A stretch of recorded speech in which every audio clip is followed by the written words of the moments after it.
Welcome to Who Wrote That Up for You, a daily podcast that shines a light on the American justice system and its role in empowering the powerful to take from you.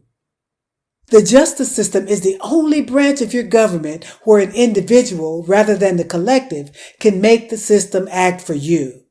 It puts power in the individual's hands, but it's broken and being used against you at a time when you need it most.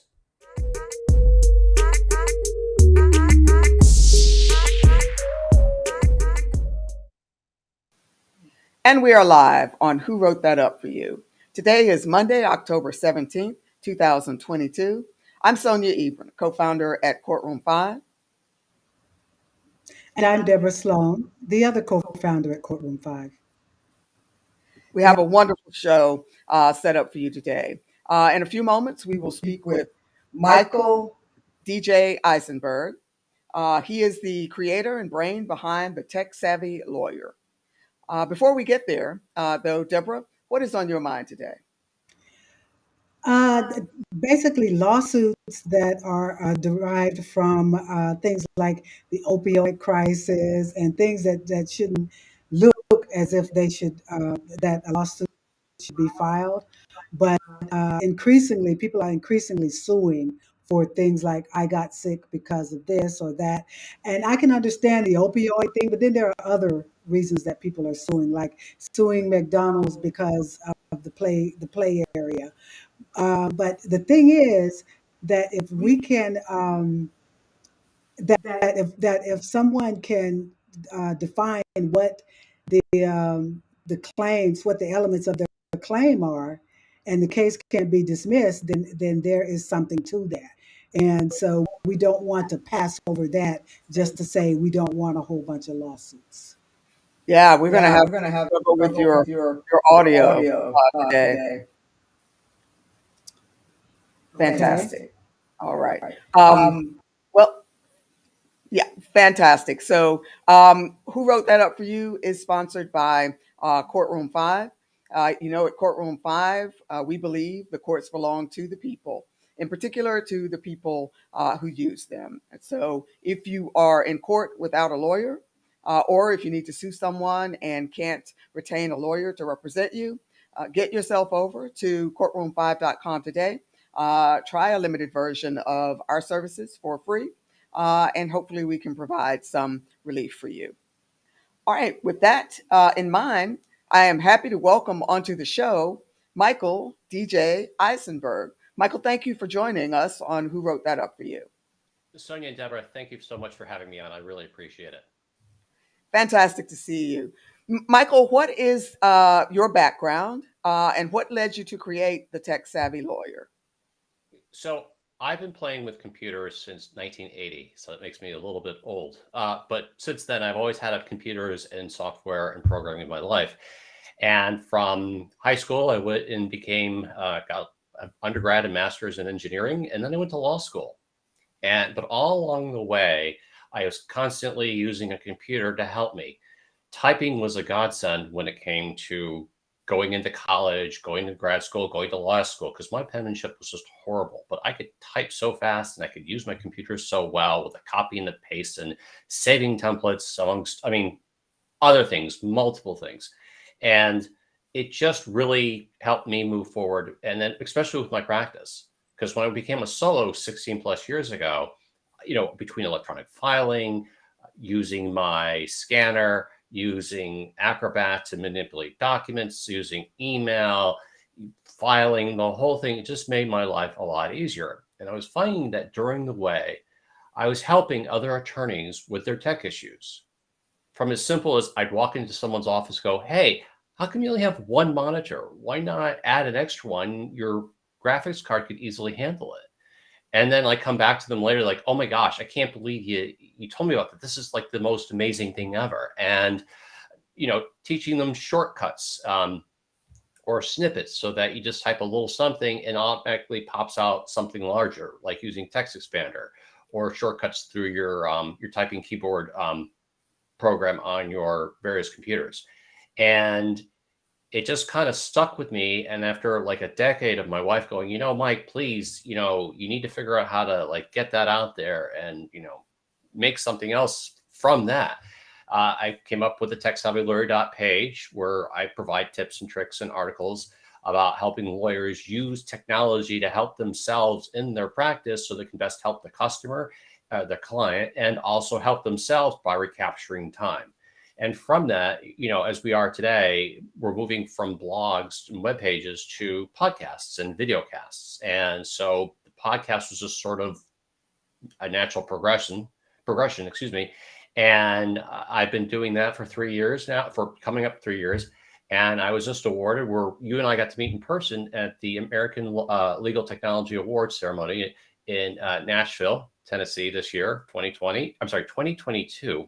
Don't know. I keep saying 2020.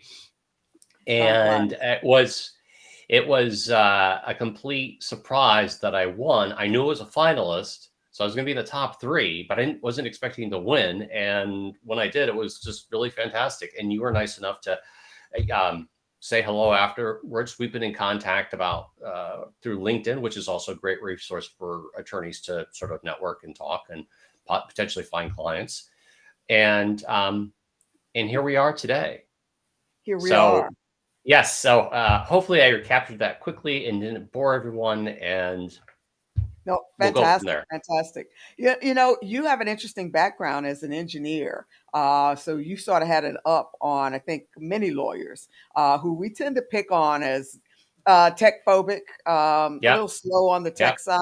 What is there about law school and the interest in practicing law that makes people slow on the tech side?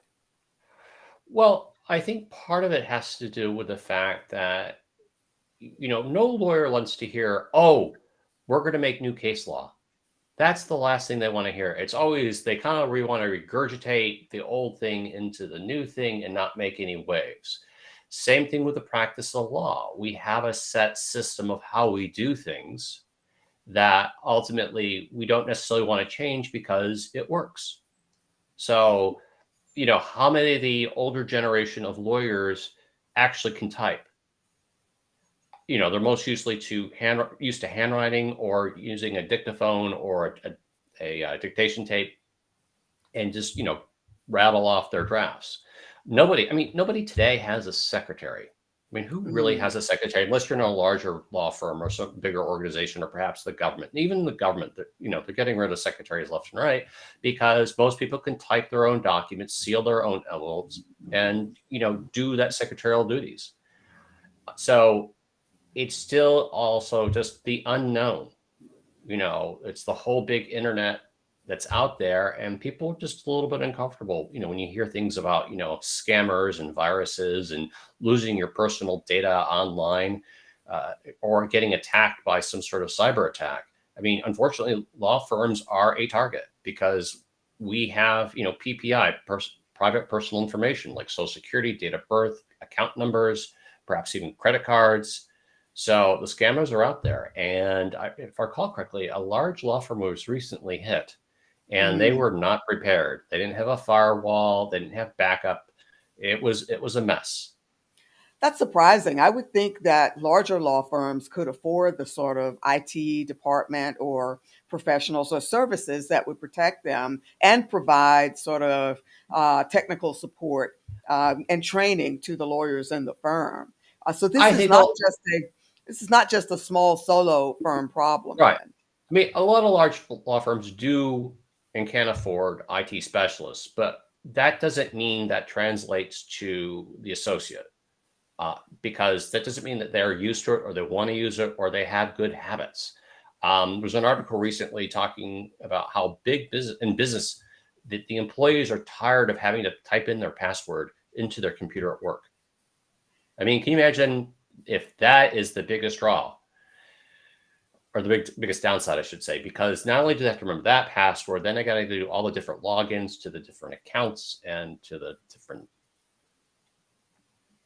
programs that they have to use, that they're just tired of it. So that's why you need something like a good password manager.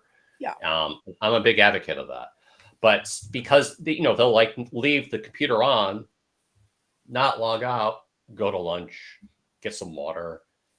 The computer could be exposed in so many different ways. Yeah, yeah, absolutely. Have you seen the lawyers that you speak with on the Tech Savvy Lawyer? Have you seen them increase their ability to close the justice gap, to serve people they otherwise wouldn't have been able to serve?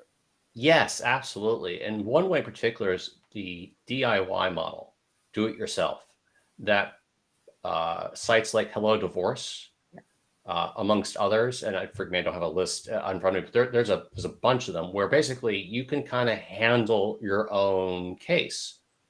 For instance, your own divorce case in that case, out in California. And I know that the creator is also getting verified in New York State and also in another. And it basically kind of walks you through the steps you need to do without actually providing legal advice. It's providing you the information. Now, if you need to hire a lawyer because things are becoming more complicated or a little bit tricky, then they have certain pay pyramids that you can go and add more to whatever subscription model you want and get the legal advice that you may need. Yep. So Yep. that comes across the board. But there's Very, a lot of very. cases where you can't do that. Complex litigation. I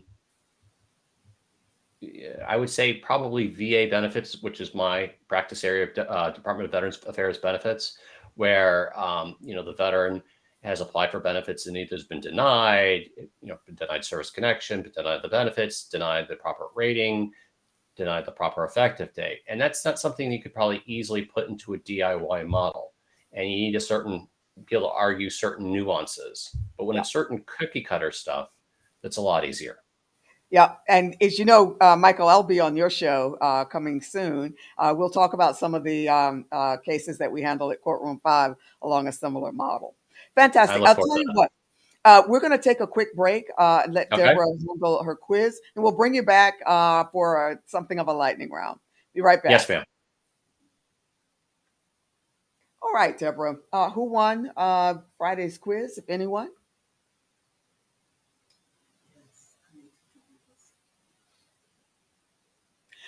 So I'll read this for Deborah. We've got some audio problems here. Friday's quiz was, during what stage of litigation is a motion for directed verdict typically filed? The options were an answer, the stage, the discovery stage, the trial stage, or the appeal stage. The correct answer was the trial stage. Our winner, wonderful here, was Terry I.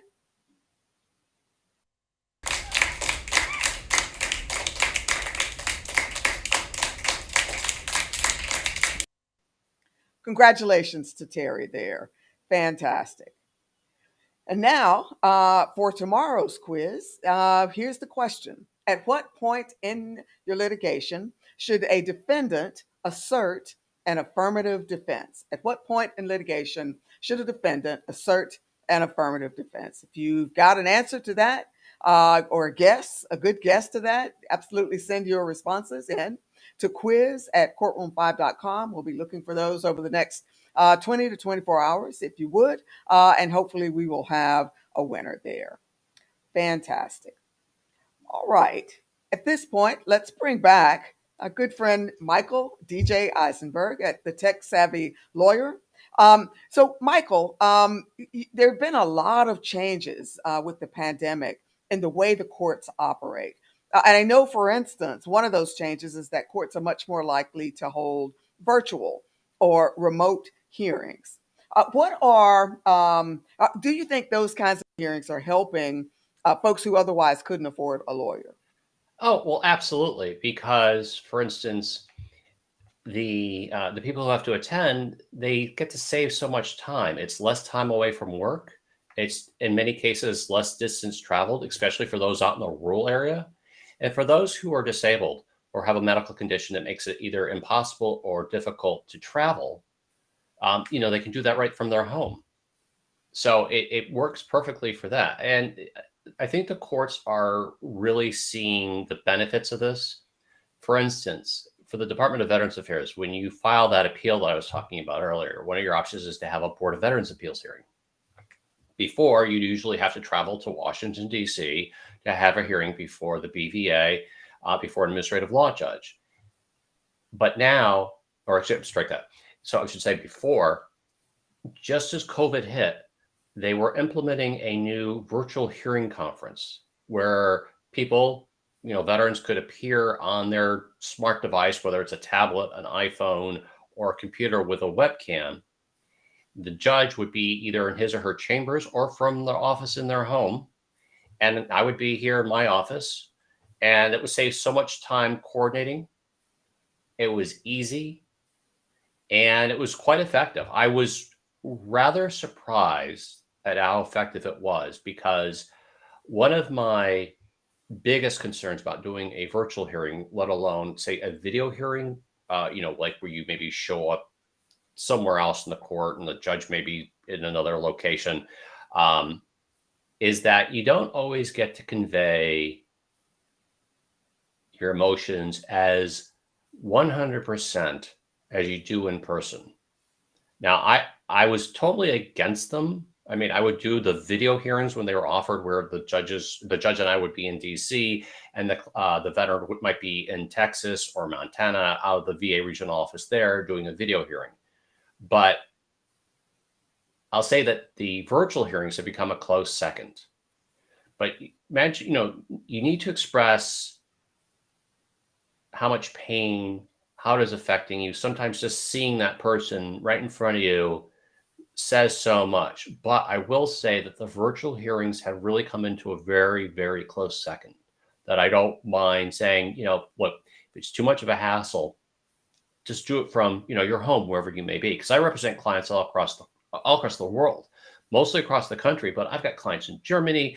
I've had calls and clients from Israel, France, everywhere, South Korea. I could go on, but for them to have to travel over here, which I did have one client do a lot from Germany, which was very difficult for him. But now that we have this virtual hearing process, I would have told him not to go through all the pain and suffering that he went through, because he was physically in pain, and he went, as being an Air Force retiree, he could still hop on an Air Force cargo flight, from Germany to the United States. And that was not a very comfortable flight, but he did it for him and his family because it was that important.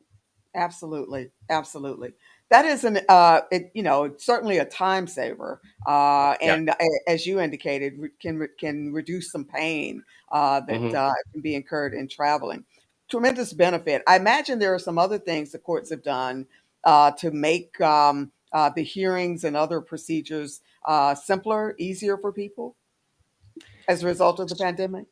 I think it's just been access to this, but I kind of hinted at a problem in my last response, and I'm going to kind of delve into that a little bit now, because even though the courts are making this a possible access, there are problems where, in rural areas, you have no broadband, and sometimes, great 5G and 6G is coming out, which is fantastic and very fast, but it's not everywhere.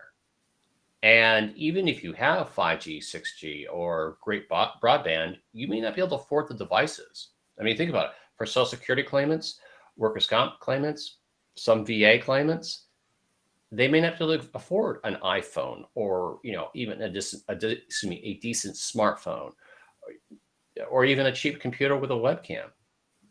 And that's a problem. And think about it. Who wants to go to the library and talk about my personal physical and mental health issues?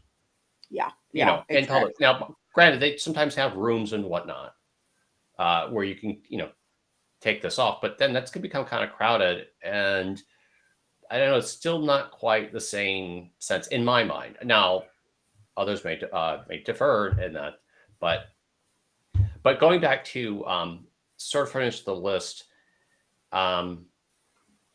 Forgive me. I was looking at my list ahead. I came prepared. I wanted to make sure I covered everything, and I did. So no forgive me. worries. No, that's great. So just a quick question. If you can think of, what if you do have to do a remote hearing, a virtual hearing? What should you be sure to know ahead of time before you attend? Okay, a couple of simple things you should keep in mind. Number one, you are still attending a hearing. You are attending a legal proceeding. At very minimum, you should be wearing your Sunday best. I'm not saying even a suit and tie, but present yourself. Make sure that you look presentable. I mean, that's a big one. Number two, look behind you. We sometimes forget that we're going into your house, you're going into somewhere. You don't need to have like a Megadeth t-shirt, Megadeth poster kind of thing, and something intrusive that just doesn't belong. My office is my office, and I have everything from a picture of my grandfather, who was a family court judge way back when, to a Angry Birds pig, and a porg from Star Wars. So it has a little bit of a mix of both. And lastly, I think the biggest tip you can do is bring your own headphones. I'm not saying an expensive pair, whether it's just like a wire with a little buds with a mic. This will help reduce echo and capture your voice better so you sound clear and you can hear what is going on. Little 3mm that you could just put in the side of either a tablet or an iPhone or the computer you're using at the library. Yep. Those are great tips. Absolutely. So wear your Sunday best or close to it. Check your background and get your own headphones. Those are smart. Those are very good tips for everybody. Could I add two things real quick? Yes, please. So there's two stories that are just popping up in my mind in what we talked about. One, we talk about like know your background, and there was a welfare check with court. A woman had been abused. Sonia, I think you're nodding your head, and you probably know this story. A woman who has been abused, she had to do a check-in. It was a virtual hearing, which was fantastic. And the culprit was also had to check in with a virtual hearing. And the victim, she kind of kept looking over herself. It was kind of odd. And then the attorney realized, hey, I think they're in the same room. The police, she told the judge, the police went out, he was arrested. So, just got to be really mindful. Now, mind you, this is not the example of like not having a Megadeth t-shirt, but, be mindful of your surroundings. Yeah. And the other one was we're talking about how you can't necessarily convey what you need to convey through a video camera. And I think the perfect example, sort of the reverse example, is the Amber Heard Johnny Depp trial. Now, I'm not going to get into the merits or any of that, but the jury was polled, and they said one of the things that really disturbed them was Amber Heard, how she kept, after she'd give an answer, she kept looking at them. Now, imagine if we did that by virtual hearing. She can't do that. Right. So sort of in the reverse, that would have actually saved her case, or I shouldn't say necessarily saved a case, but really helped it. Mm-hmm. At the same time, you've really got to make sure that you're conveying your true self when you're doing a video hearing. It is absolutely a different environment. That's for sure. Yes, ma'am. Michael, I'm going to share with our audience your website, the Tech Savvy Lawyer page. Where else can people find you online? Well, you can reach me at Michael DJ at the techsavvylawyer.page, and also at anywhere you get your downloads for your podcasts, whether it's Apple Podcasts or and many of the others. Look up the techsavvylawyer.page podcast, and it should pop right up. And join our feed and come visit. And if you have any thoughts or ideas about stories or episodes that I should do, contact me, please. Awesome.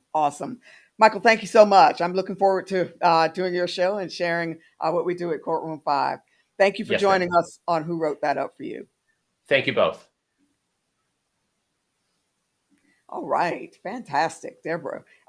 Great conversation there with Michael. I do think I have to recommend more lawyers spend some time on the Tech Savvy Lawyer and soak up some of these good tips. The rest of us, particularly those who are representing ourselves and having to deal with court, might as well do the same. That's all we have for you today. Thanks, everyone, for joining us on Who Wrote That Up for You. As always, we will see you again tomorrow. Thanks, everyone.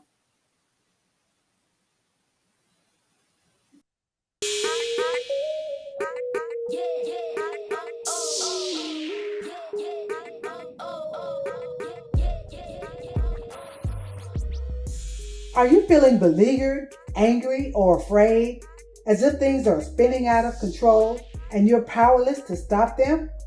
It's easy to just let things slide and hope they don't get worse. But they often do get worse. The thing is, you're not powerless. Our courts belong to us, and their purpose is to give power to the powerless. Don't let your grievances pile up without redressing them. You can handle this in court. Or, if someone takes you to court, you can take them to school.